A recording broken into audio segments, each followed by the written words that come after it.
Olá, boa noite, igreja. Meu nome é Aristides, agora mais conhecido como esposo da Dave, né? Eu quero convidar a igreja a abrir a sua Bíblia em Mateus, no capítulo 9. Fique de pé, vamos aproveitar para esticar um pouco as pernas, se você quiser e puder. Mateus, capítulo 9, verso 35.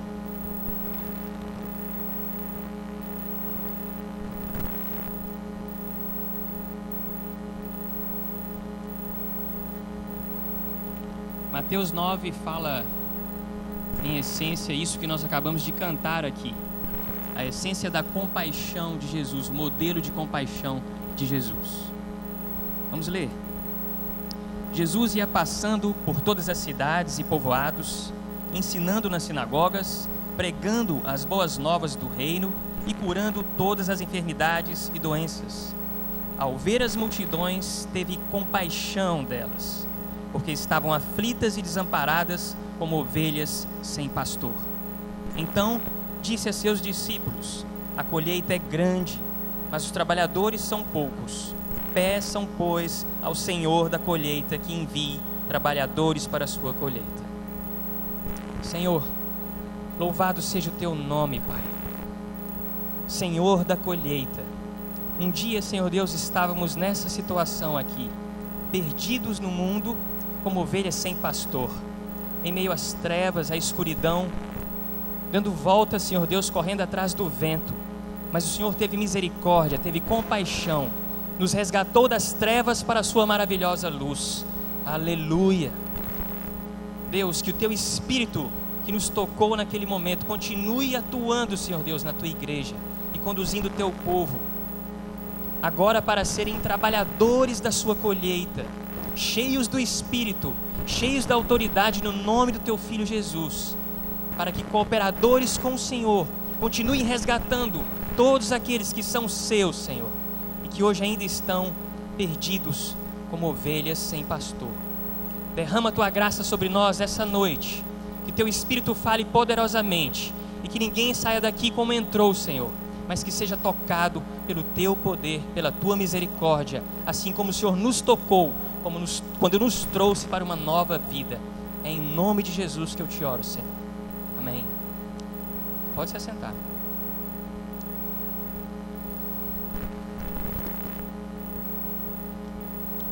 Irmãos, eu sou membro dessa igreja há 12 anos. Eu sou casado desde 2004. Tenho uma filhinha de 3 anos, como a David disse aqui, a Luísa.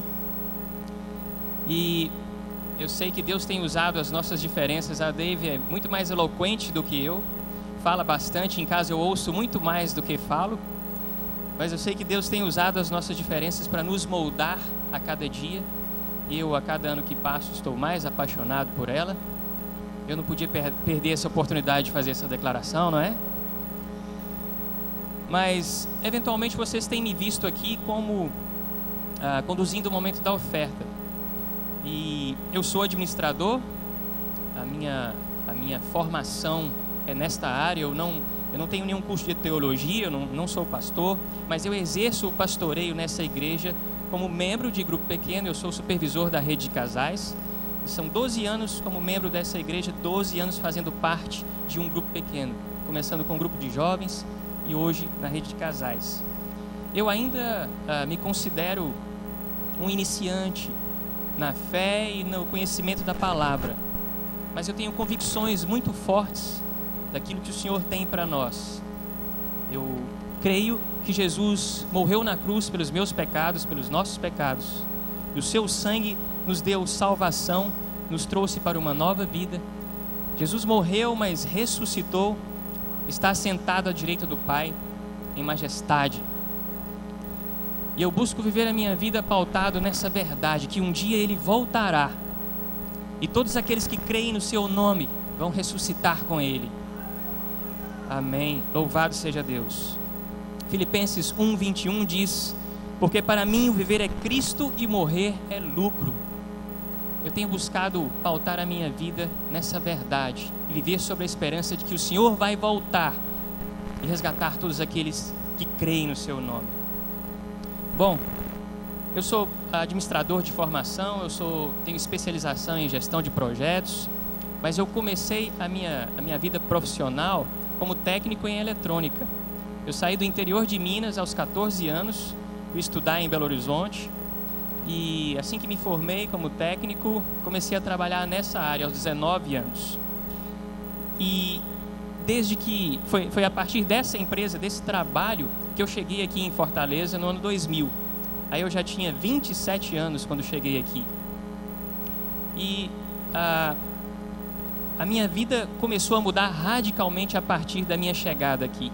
Como gerente comercial, eu vim para assumir a filial dessa empresa. Essa mesma empresa onde eu comecei aos 19 anos, eu vim para cá para assumir a filial dessa empresa aqui em Fortaleza.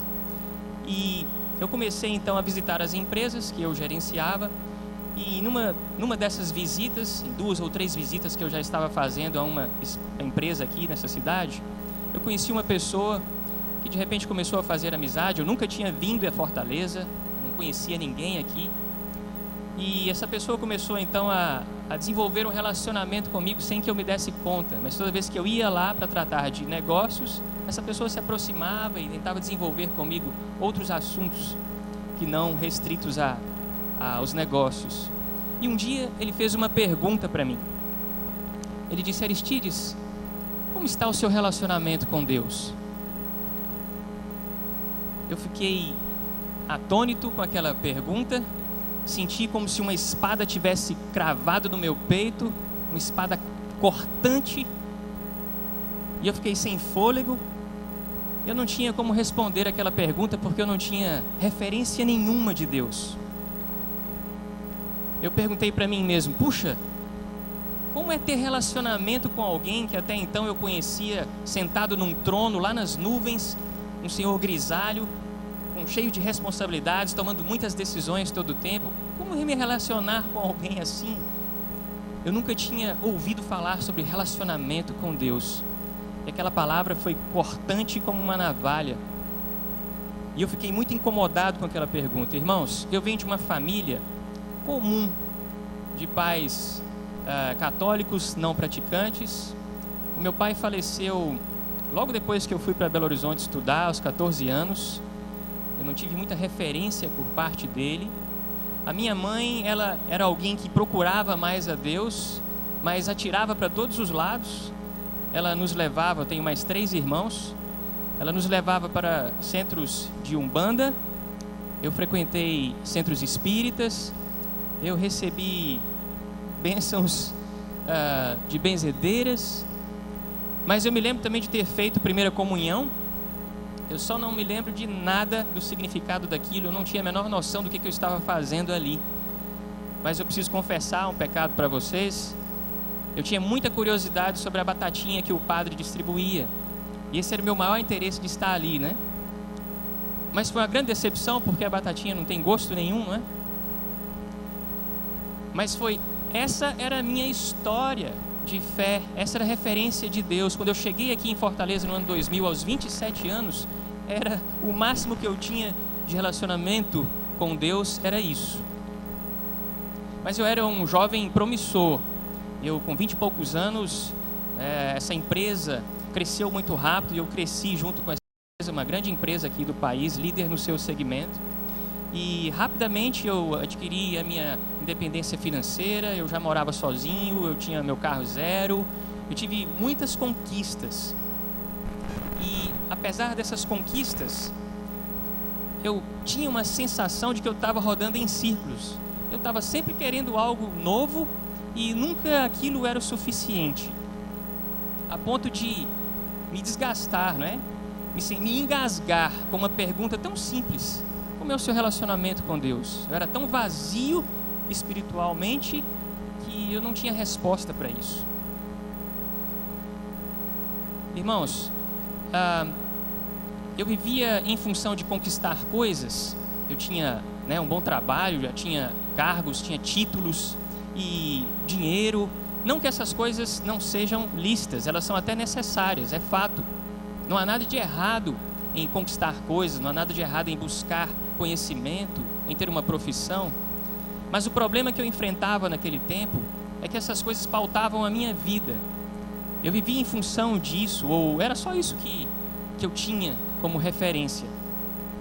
O fato é que eu esquecia ou não entendia que é o Senhor que nos dá todas as coisas, que Ele é que tinha me abençoado com tudo aquilo durante a minha vida, a minha trajetória.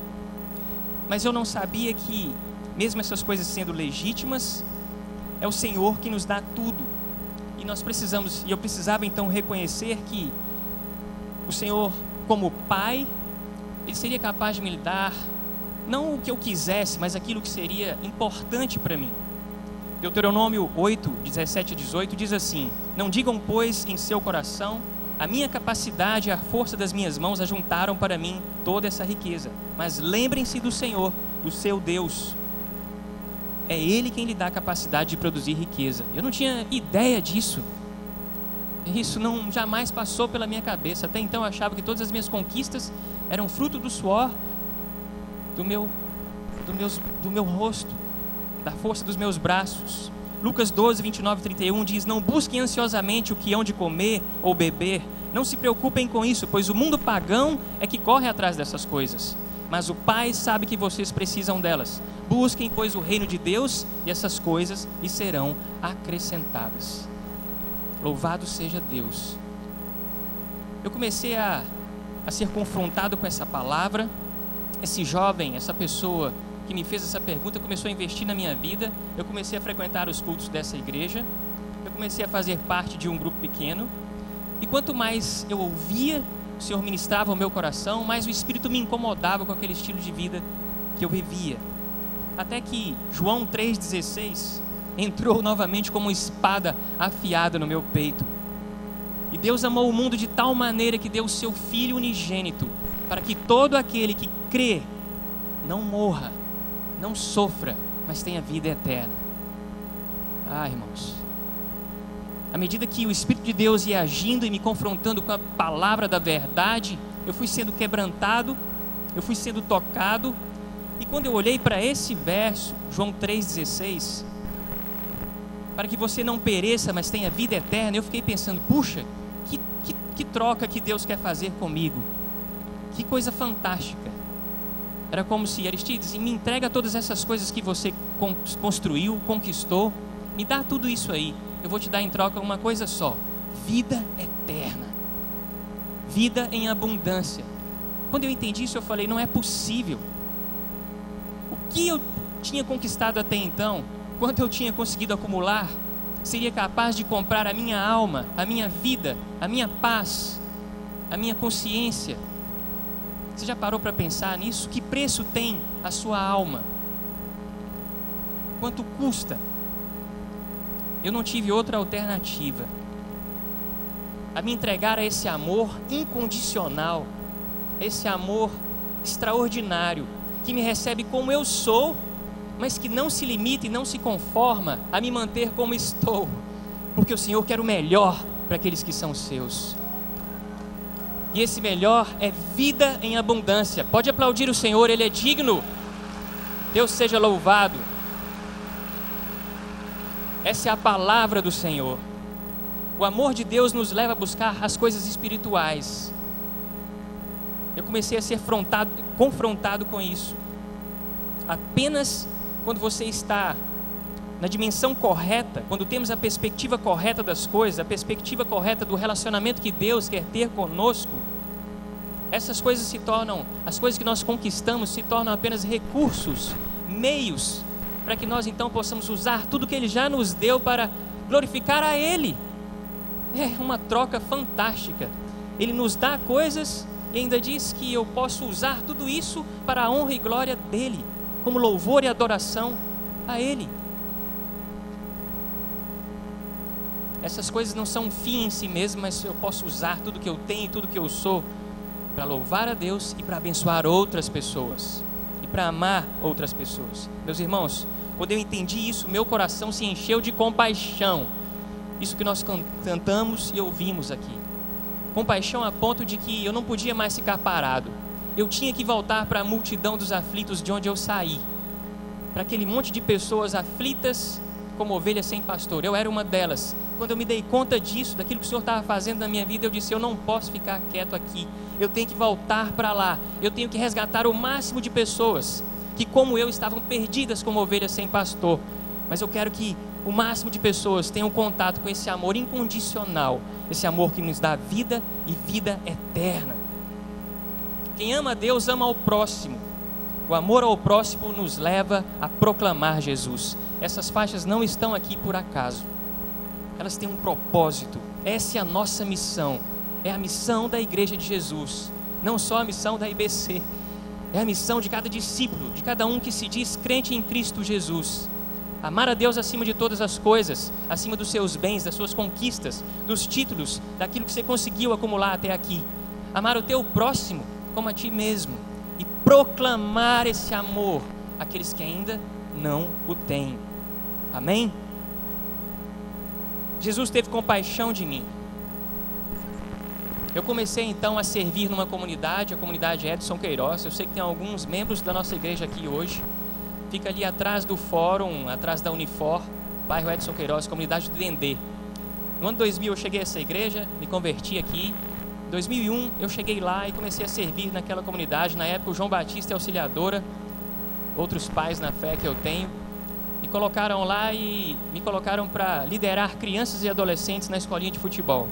Eu não sei jogar futebol, eu não sou bom em futebol, mas eu fui organizar um racha com as crianças e adolescentes e ministrar.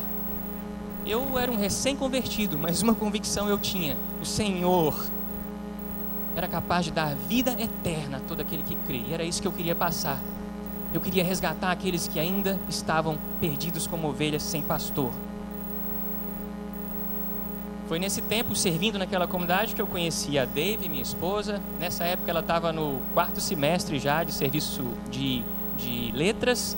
Ela decidiu abandonar o curso de letras, se formou como assistente social. Nós nos casamos depois, em dezembro de 2004. E o Senhor continuava me abençoando, me dando conquistas. Nesse mesmo ano, nesse mês que nós nos casamos, em dezembro, eu recebi o título de melhor gerente da empresa onde eu trabalhava, entre todos do Brasil, do país. Eu não estou falando isso aqui para minha própria glória, mas porque eu tive a oportunidade de ir para a conferência da empresa no final do ano e consagrar aquela vitória ao Senhor na frente de todos os funcionários, de toda a diretoria da empresa. Louvado seja o Senhor.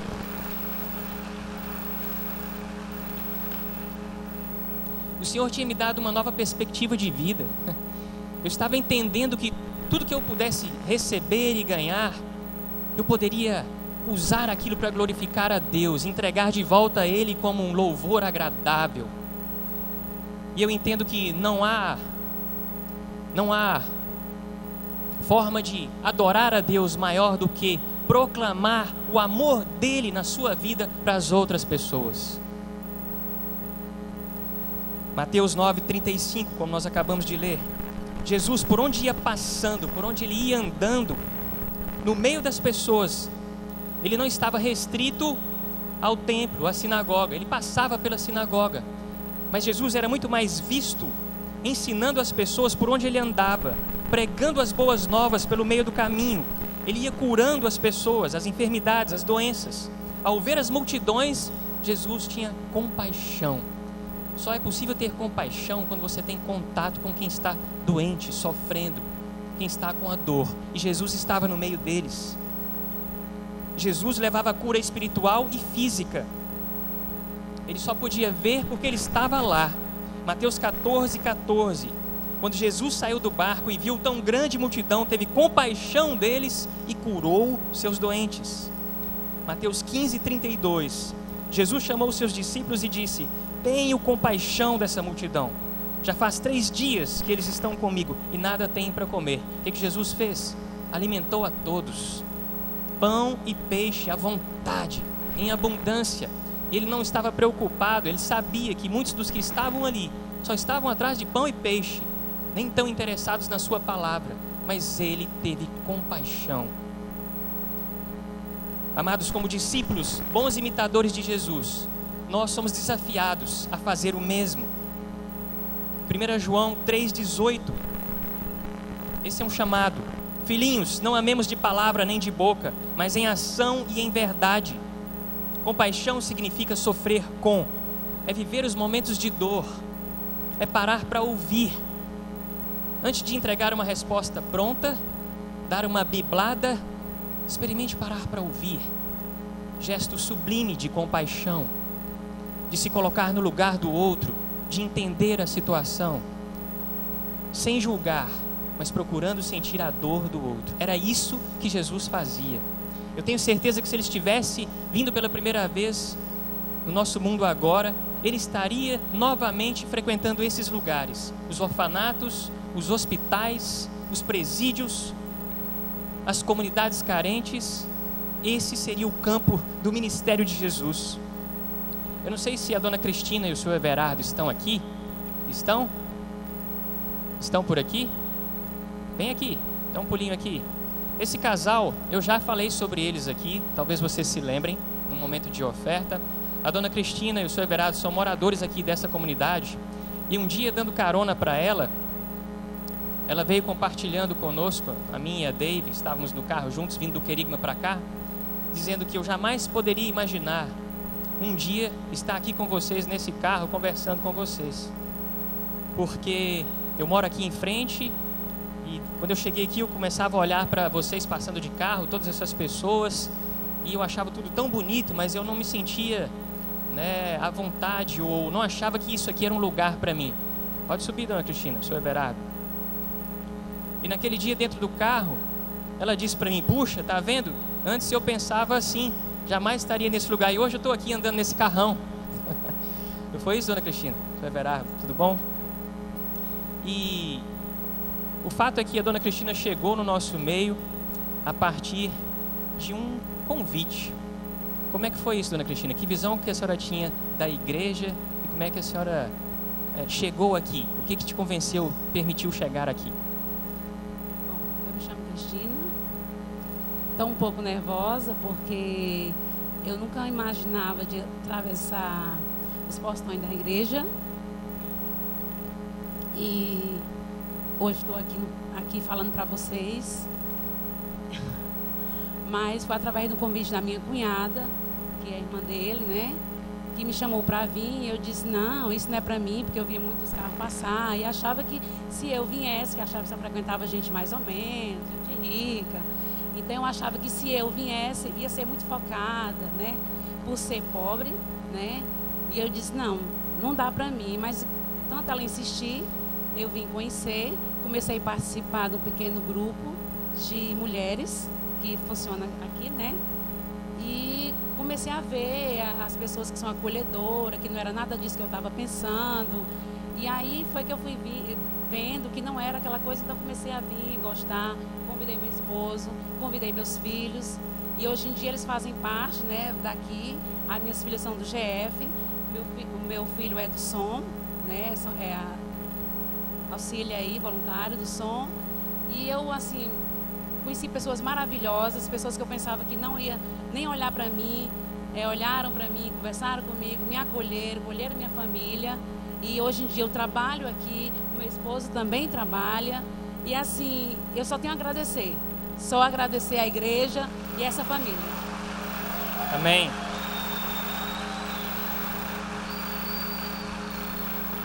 O senhor Everardo trabalhou como catador, não foi isso, senhor Everardo? Quanto tempo? 2 anos. E como é que era, senhor Everardo? Quanto você conseguia ganhar por mês? Como é que era a vida como catador? A vida de sofrimento aqui, que fazia pouco, em dia que fazia o razoável, e dava para comprar só o feijão, mas ia indo, Andava muito, andava como a distância que 10, 20 quilômetros ou mais. Eu ia como daqui a Taitinga, a pé, aqui Irás, para lá andando. Saía 4 da manhã, 5, chegava 2, 3 da tarde, com aquele carrinho, sofrimento.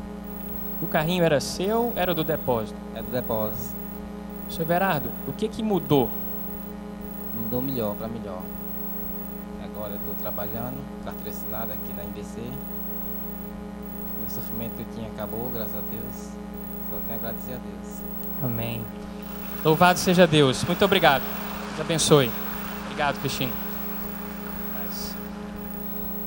Irmãos, às vezes a gente fica procurando por milagres, por coisas sobrenaturais.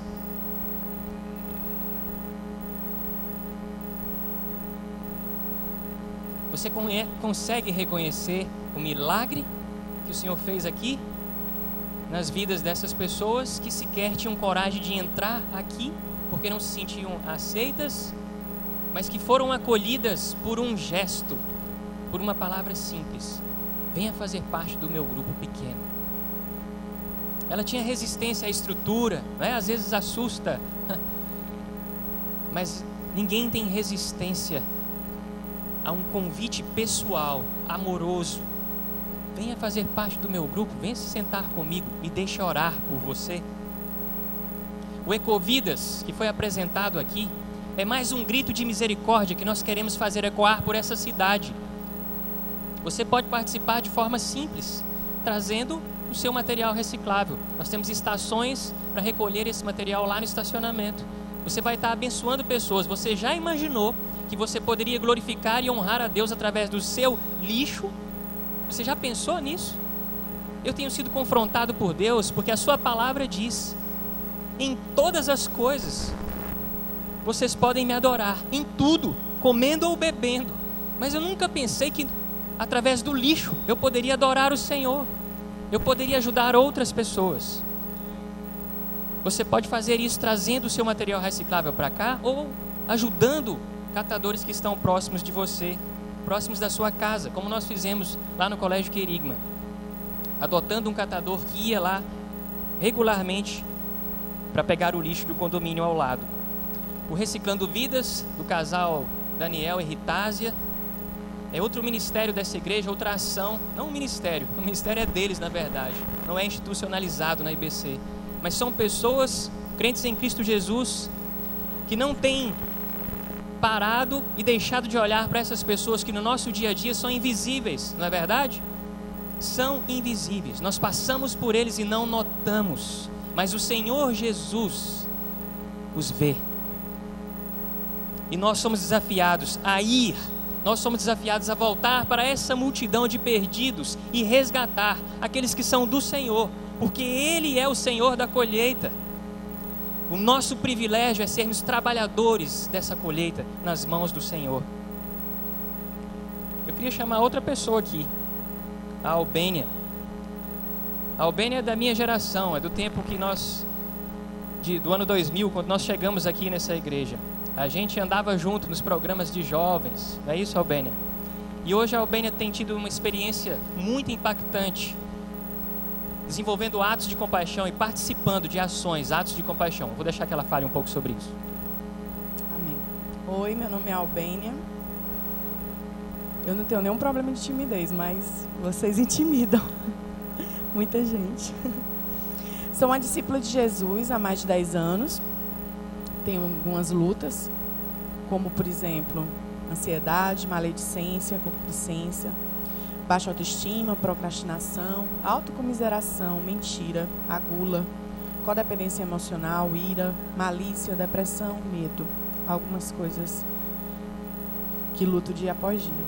Sempre acreditei que minha lista de falhas de caráter era muito grande. Vivia sempre à espera da cura. Culpava a igreja do Senhor por não cuidar melhor de mim e me sentia a coitadinha, por sofrer as consequências dos meus próprios pecados. Muito engano. A igreja do Senhor sou eu e todos que fazem parte do ajuntamento. Em 2011, arregacei as mangas. Disse a mim mesma que não iria mais cultivar a culpa e nem ser um eterno bebê espiritual, esperando para ser ninada e cuidada pelo Senhor, sem fazer a carreira a que fui criada, ser as mãos e os pés de Deus nessa terra. Tive uma história de vida dolorosa que desencadeou mazelas, porém juntei toda a minha carga e transformei um currículo a ser usado para os que sofrem, os que são oprimidos, os que são doentes e aos pecadores como eu. Mas há uma grande diferença, eles não conhecem a Deus como eu conheço. Aprendi a me importar com o próximo e exercitar o amor de Deus todos os dias. desde meu nascimento até hoje, Ele tem me dado isso em abundância. Um amor que excede o entendimento. Mesmo não merecendo, Ele ama. Ama de todas as formas. Não posso guardar isso só para mim. O amor não se guarda, se distribui. E essa necessidade de movimentar o amor me engajou no atos de compaixão. O movimento dos que amam. Porque é impossível não amar quando se tem um Deus que se autodefine como amor. Deus é amor. Há um ano iniciou na Igreja Batista Central e tem me dado a cura. As minhas lutas não são motivo para eu ser a vítima, e sim a solução. Sou grata a Deus por me dar outra perspectiva do cristianismo, a divina, é essa perspectiva. Eu sou responsável pelo meio, pelas pessoas que passam na minha vida e em fazer história. As ações prevalecem. Sim, prevalecem. Os pequenos grupos com muito esforço e dedicação mantêm a caminhada do movimento.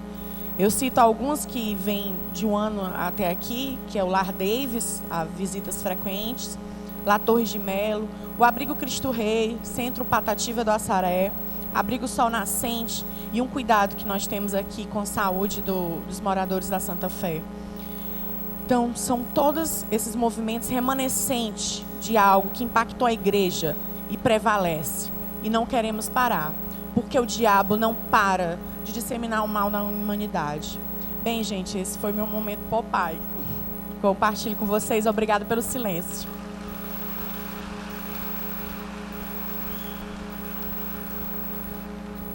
Eu ouvi o testemunho da Albânia durante o EPL de um seminário que eu participei junto com o Orlando, e algo que falou muito forte ao meu coração foi o seguinte: a Albânia, ela achava que ela tinha problemas, e quando ela começou a servir, quando ela começou a ir e andar no meio da multidão e se confrontar com o desespero daqueles que estão perdidos como ovelhas sem pastor, os problemas ficaram desse tamanhozinho. Foi, Albânia?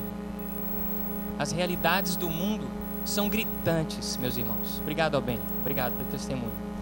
O que ela disse naquele dia me marcou profundamente, porque normalmente nós estamos envoltos aos nossos próprios problemas, às nossas conquistas frustradas, de coisas, e de novo correndo contra o vento, o problema do financiamento, o problema do concurso público, e buscando segurança em coisas que são como vento, que se perdem no tempo, que a traça e a ferrugem consomem, enquanto o Senhor tem algo tremendamente maior para nós, para aqueles que são seus: vida eterna, vida em abundância. O apóstolo Paulo diz que aqueles que pensam que a sua esperança está nestas coisas, nesse tempo, são as mais infelizes das criaturas, porque a nossa esperança está naquilo que está por vir, no Senhor, o Senhor dos senhores, o Senhor da colheita. Irmãos, o nosso privilégio é sermos trabalhadores dessa colheita. Você crê nisso? Diga amém. Isaías 61, versos 1 e 2. Que mensagem poderosa! O Espírito do soberano Senhor está sobre mim, porque o Senhor ungiu-me para levar boas notícias aos pobres. Enviou-me para cuidar dos que estão com o coração quebrantado, anunciar, proclamar liberdade aos cativos e libertação das trevas aos prisioneiros, para proclamar o ano da bondade do Senhor e o dia da vingança do nosso Deus, para consolar todos aqueles que andam tristes. Aleluia! As portas do inferno não prevalecerão. Nós somos chamados para anunciar, proclamar as boas novas do Evangelho. Isso que nós temos pregado, que os pastores têm dito aqui, tem a ver com a essência do Evangelho de Jesus, com o exemplo de ministério que Ele nos deixou, o ministério da compaixão, daqueles que vão ao encontro das dores, daqueles que estão perdidos. Ide, que o Espírito de Deus nos revele o nosso egoísmo, o nosso comodismo. Não podemos ser crentes só de boca, mas de ação, mas por gestos de compaixão. Não podemos ser crentes assentados nas cadeiras apenas, simplesmente. Não podemos ser crentes só das reuniões de grupos pequenos. É muito confortável, é muito gostoso, é cômodo. Mas tudo isso que o Senhor nos deu e que é maravilhoso e que é prazeroso estarmos juntos, celebrarmos a unidade do teu corpo, tem um objetivo, tem uma missão: amar a Deus acima de todas as coisas, relacionar uns com os outros e proclamar o ano aceitável do Senhor. Eu creio nisso que nós ouvimos aqui. Um dia nós teremos mais igrejas, grupos pequenos nessa cidade do que bares. Não está longe disso. Não está. Lembram daquele censo, daquela pesquisa que nós fizemos aqui? Nós temos grupos pequenos, irmãos dessa comunidade em quase todos os bairros de Fortaleza.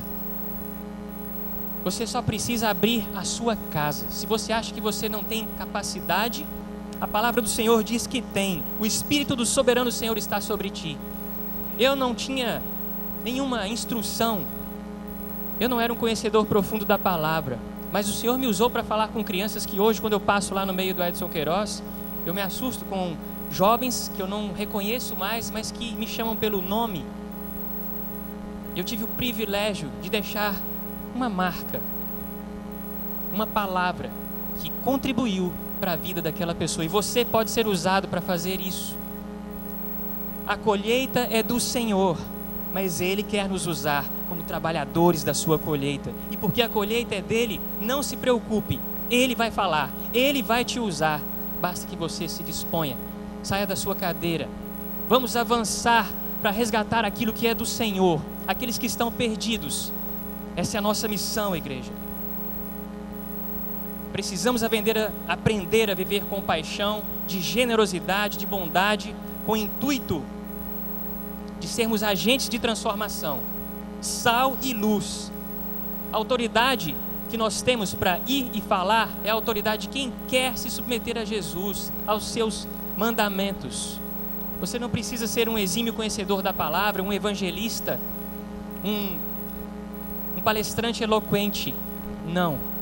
Senão todos nós seríamos com esse perfil. Deus nos fez diferentes porque somos singulares como somos. Ele nos recebe como somos, mas nos usa através de atos de compaixão para nos moldar e nos fazer chegar àqueles que estão perdidos como ovelhas sem pastor. Igreja não é um lugar para realizar programações para entretenimento dos crentes. Igreja é a ideia de Deus para resgatar aqueles que são seus. Como está o seu relacionamento com Deus?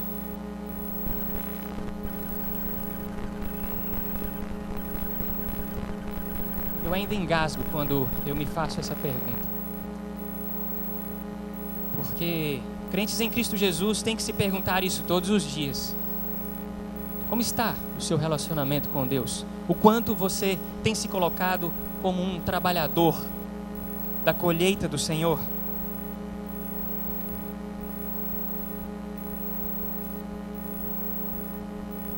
Talvez você esteja ouvindo essa mensagem pela primeira vez. Talvez você ainda tem um referencial de Deus parecido com aquele que eu tinha, um Deus distante. Mas esse Deus que nós proclamamos, o Deus da palavra, é um Deus pessoal. Um Deus que quer ter um relacionamento pessoal contigo. Se você está aqui hoje e essa palavra tem tocado o seu coração, receba. O Senhor está falando contigo. Ele quer te resgatar e trazer para dentro desse aprisco, desse corpo que é a sua igreja. Um local especial preparado por Ele para acolher aqueles que creem no seu nome. Eu não posso deixar de fazer esse apelo. Se você está aqui pela primeira vez e se sentiu tocado por essa palavra, a palavra que vem do Senhor, e quer entregar a sua vida a esse Deus que quer se relacionar pessoalmente contigo, levanta a sua mão aí onde você está. Diga: eu quero receber o Senhor Jesus como meu Senhor e Salvador. Louvado seja Deus. Acredite, o Senhor Deus é poderoso. Ele é o Senhor do universo, mas Ele é um Deus pessoal. Ele quer ter um contato pessoal contigo, um relacionamento pessoal contigo. Há mais alguém aqui que quer tomar essa decisão por Jesus? Não é a decisão por essa igreja, amém. Não é uma decisão por quem está aqui, mas é a decisão por esse Deus de amor incondicional. Talvez você, crente em Cristo Jesus, membro da IBC como eu, está se questionando: como está o seu relacionamento com Deus? De fato, você tem se colocado como trabalhador da colheita do Senhor? Eu quero te desafiar, meu irmão, porque essa promessa é para você, é para mim, é para todos nós. Se você foi tocado por Deus com essa palavra e tem sentido o desejo de agir diferente, de tomar outra atitude, por favor, se levante, coloque-se diante de Deus, da sua presença, e saiba que o Espírito soberano do Senhor vai agir na sua vida e proclamar libertação através de você, em nome de Jesus. Senhor, recebe, Pai. Acolham aí essas pessoas que tomaram a decisão por Jesus. Abraça, aconselha e depois leva lá para o Espaço Conexão. Em nome de Jesus, Senhor, nós consagramos a Ti essas vidas, gratos pelo poder do Teu Espírito que se manifesta onde 2 ou 3 estão reunidos no Seu nome. Continua operando milagres no nosso meio, milagres como esse que vimos aqui. Pessoas que se entregam de corpo e alma, que não se achavam dignas, mas que tiveram um encontro pessoal com o Senhor dos Senhores, o Rei dos Reis. Grande é o Senhor, Tuas promessas não falham. Recebe, Senhor Deus, essas pessoas, registra Seu nome no livro da vida, e que a Tua igreja, Senhor, esteja atenta e vigilante, para que sejamos trabalhadores efetivos na Tua lavoura. Nos concede a graça e o poder que está no Teu Espírito e na autoridade do nome do Teu Filho, Jesus. Amém.